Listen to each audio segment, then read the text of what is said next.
अपहरण पर युवक को हत्या अभियोग आणले परिवार लोके।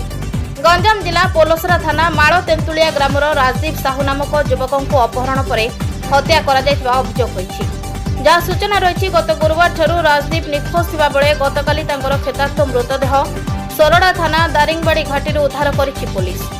राजदीप बुलिबाकू कही घर जाई आउ फेरी नथिले परे तांको कुआडे अपहरण करा जायतिबा परिवार लोके थाना रे अभियोग परे पुलिस तदंत चलाइथिला।